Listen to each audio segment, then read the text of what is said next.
Assalamualaikum warahmatullahi taala wabarakatuh.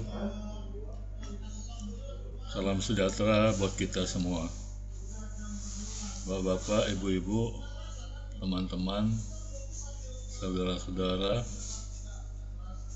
dari grup Sehat Mah dan Asam Lambung yang saya hormati dan saya cintai.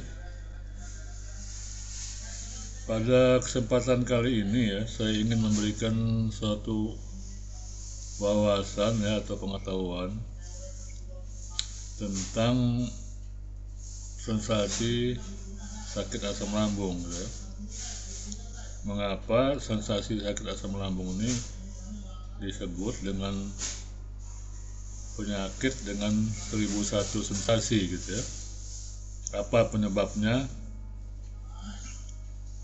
disebut tentang hal itu supaya ini menjadi pengetahuan bagi teman-teman penderita sakit asam lambung. Jadi seperti kita ketahui bahwa lambung itu adalah pabriknya pabrik atau pusat pengolahan makanan yang ada di tubuh kita Jadi itu adalah organ yang sangat penting sekali karena dia merupakan organ vital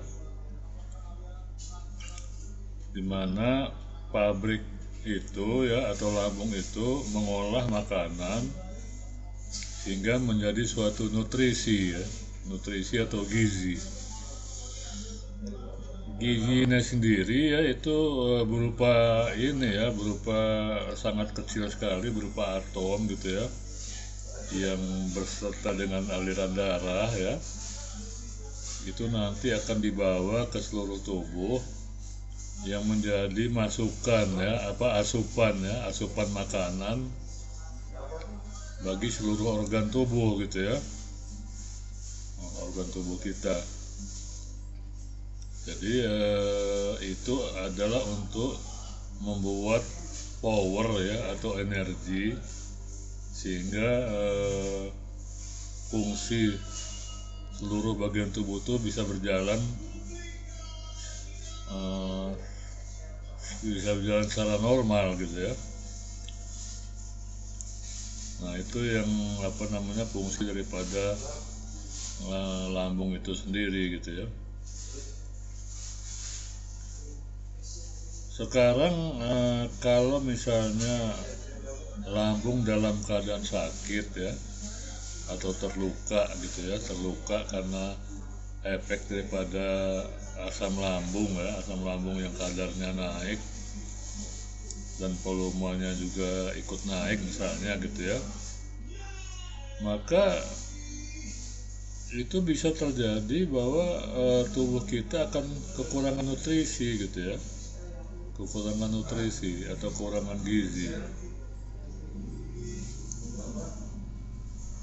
Apa akibatnya Akibatnya itu kalau tubuh kita kekurangan gizi atau nutrisi, maka bagian-bagian tubuh itu yang kekurangan nutrisi atau gizi itu dia akan berontak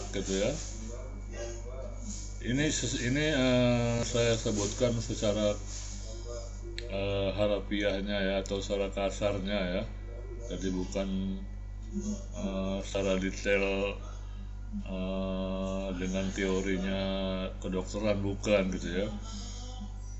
jadi hanya sebagai gambaran aja bahwa karena kekurangan nutrisi itu jadi tubuh ini bagian tubuh ini berontak berontak atau protes.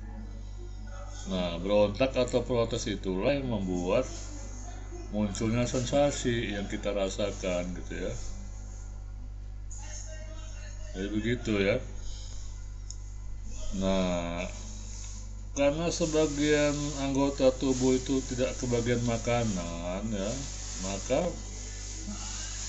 sensasi itu pun akan merata di bagian seluruh tubuh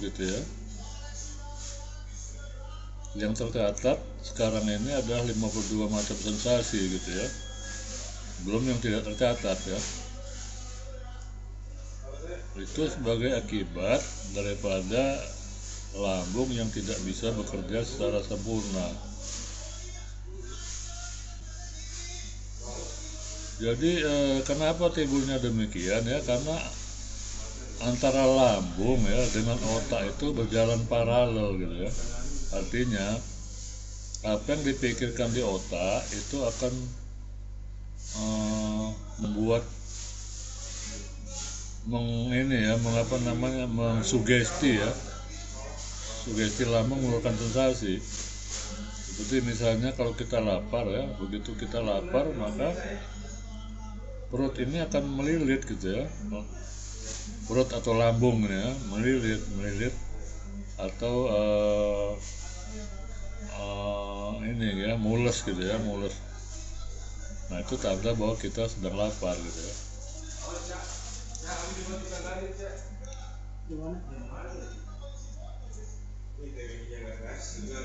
Jadi untuk menjaga lambung ya agar tetap berproduksi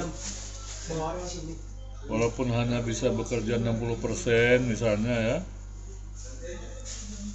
maka kita tidak boleh sembarangan minum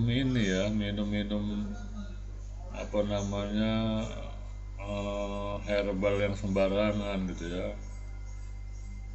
Karena dari beberapa pengalaman dari Facebook selama ini, jadi nanti dia kirim gambar, terus dia bertanya ini daun apa, kata dia, ini daun apa, bisa nggak untuk mengobati asam lambung gitu ya. Nah, jadi daunnya sendiri dia nggak mengerti daun apa, kemudian dia berani mencoba untuk mengobati asam lambungnya. Nah, sedangkan dia nggak tahu, siapa tahu ya daun itu bukan untuk asam lambung atau berbahaya malah bagi lambung itu ya.